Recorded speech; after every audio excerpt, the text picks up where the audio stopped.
मैं अनुज कुमार सिंह, पुस्तकालय अध्यक्ष, आज आप लोग के बीच पुनः उपस्थित हूँ। आज हम बात करेंगे सरदार वल्लभ भाई पटेल के जीवन के संबंध में, उनका स्वतंत्रता आंदोलन में योगदान और भारत के एकीकरण में उनका योगदान। सरदार वल्लभ भाई पटेल का जन्म 31 अक्टूबर 1875 ईस्वी को नाडियाद, गुजरात में एक लेवा पटेल पाटीदार जाति में हुआ था। वे झावेर भाई पटेल एवं लाडवा देवी की चौथी संतान थे, जो सरदार पटेल के नाम से लोकप्रिय थे। एक भारतीय राजनीतिक थे। उन्होंने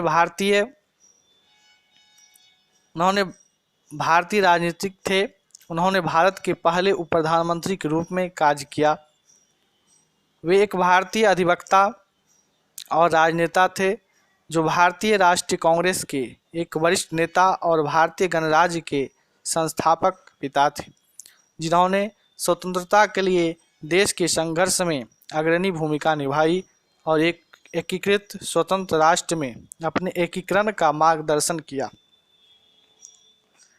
भारत और अन्य जगहों पर उन्हें अक्सर हिंदी, उर्दू और फारसी में सरदार कहा जाता था, जिसका अर्थ है प्रमुख। उन्होंने भारत के राजनीतिक एकीकरण और 1947 के भारत पाकिस्तान युद्ध के दौरान गृह मंत्री के रूप में कार्य किया। उनका बारडोली सत्याग्रह और खेड़ा संघर्ष में भी बहुत योगदान है। बारडोली सत्याग्रह भारतीय स्वाधीनता संग्राम के दौरान वर्ष 1928 में गुजरात में हुआ एक प्रमुख किसान आंदोलन था, जिसका नेतृत्व वल्लभ भाई पटेल ने किया। इस सत्याग्रह आंदोलन के सफल होने के बाद वहां की महिलाओं ने वल्लभ भाई पटेल को सरदार की उपाधि प्रदान की। खेड़ा संघर्ष। स्वतंत्रता आंदोलन में सरदार पटेल का सबसे पहला और बड़ा योगदान 1918 में खेड़ा संघर्ष में हुआ। गुजरात का खेड़ा खंड डिवीजन उन दिनों भयंकर सूखे की चपेट में था। किसानों ने अंग्रेज सरकार से कर में भारी छूट की मांग कर रही थी। जब यह स्वीकार नहीं किया गया तो सरदार पटेल, गांधी जी एवं अन्य लोगों ने किसानों का नेतृत्व किया और उन्हें कर न देने के लिए प्रेरित किया। अंत में सरकार झुकी और उस वर्ष करों में राहत दी गई। यह सरदार पटेल की पहली सफलता थी।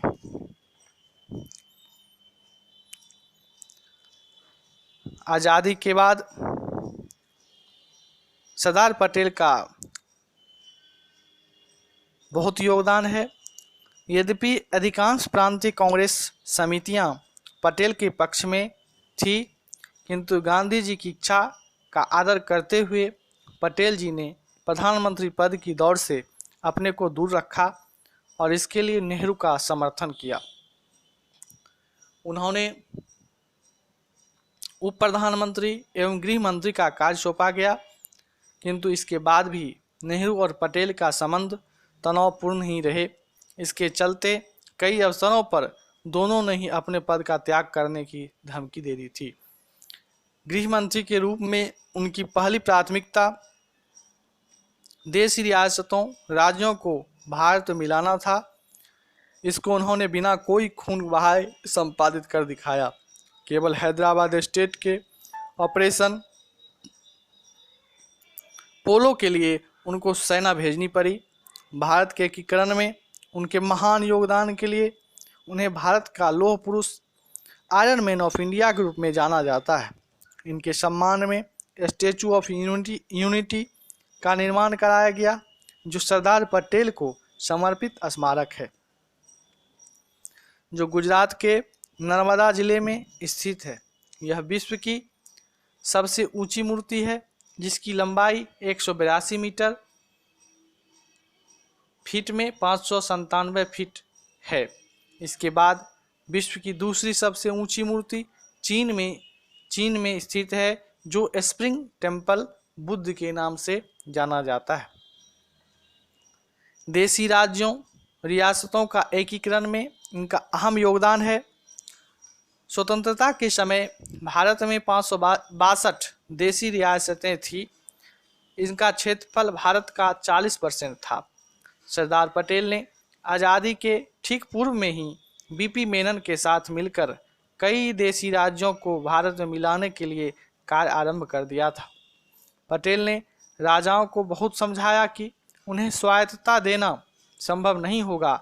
इसके परिणाम स्वरूप 3 को छोड़कर शेष सभी राजवाड़ों ने स्वेच्छा से भारत में विलय का प्रस्ताव स्वीकार कर लिया। केवल जम्मू एवं कश्मीर, जूनागढ़ तथा हैदराबाद स्टेट के राजाओं ने ऐसा करना नहीं स्वीकारा। जूनागढ़ सौराष्ट्र के पास एक छोटी रियासत थी और चारों ओर से भारतीय भूमि से घिरी थी। फिर भी वह पाकिस्तान से मिला हुआ था और पाकिस्तान में विलय के पक्षधर था, लेकिन फिर भी वह नवाब ने 15 अगस्त 1947 को पाकिस्तान में विलय की घोषणा कर दी। राज्य की सर्वाधिक जनता हिंदू थी जो भारत में विलय चाहती थी, लेकिन 15 अगस्त 1947 को वहाँ के नवाब ने वहाँ की जनता का ख्याल रखे बिना पाकिस्तान में विलय की घोषणा कर दिया, जिसके पश्चात नवाब के विरुद्ध बहुत विरोध हुआ। तो भारतीय सेना सरदार पटेल के दिशा निर्देश को मानते हुए जूनागढ़ में प्रवेश कर गई। नवाब भागकर पाकिस्तान चला गया और 9 नवंबर 1947 को जूनागढ़ को भी भारत में मिला लिया गया। इसके बाद हैदराबाद स्टेट भारत की सबसे बड़ी रियासत थी, जो चारों ओर से भारतीय भूमि से घिरी थी। वहाँ के निजाम ने पाकिस्तान के प्रोत्साहन से स्वतंत्र राज्य का दावा किया और अपनी सेना बढ़ाने लगा। वह ढेर सारे हथियार आयात करता रहा, जिससे पटेल जी चिंतित हो उठे। अनंतः भारतीय सेना 13 सितंबर 1948 को हैदराबाद में प्रवेश कर गई। 3 दिनों के बाद निजाम ने आत्मसमर्पण कर दिया और नवंबर 1948 में भारत में विलय का प्रस्ताव स्वीकार कर लिया। नेहरू ने कश्मीर को यह कहकर अपने पास रख लिया, यह समस्या एक अंतर्राष्ट्रीय समस्या है। कश्मीर समस्या को संयुक्त राष्ट्र संघ में ले गए और अलगाववादी ताकतों के कारण कश्मीर की समस्या दिनों दिन बढ़ती गई। 5 अगस्त 2019 को प्रधानमंत्री मोदी जी और गृह मंत्री अमित शाह जी के प्रयास से कश्मीर को विशेष राज्य का दर्जा देने वाला अनुच्छेद 370 और 35 समाप्त कर दिया गया। कश्मीर भारत का अभिन्न अंग बन गया और सरदार पटेल का भारत को अखंड बनाने का स्वप्न साकार हो पाया। 31 अक्टूबर 2019 को जम्मू कश्मीर तथा लद्दाख के रूप में 2 केंद्र शासित प्रदेश अस्तित्व में आए। अब जम्मू कश्मीर केंद्र के अधीन रहेगा और भारत के सभी कानून वहां लागू होंगे। पटेल जी को कृतज्ञ राष्ट्र की यह सच्ची श्रद्धांजलि है।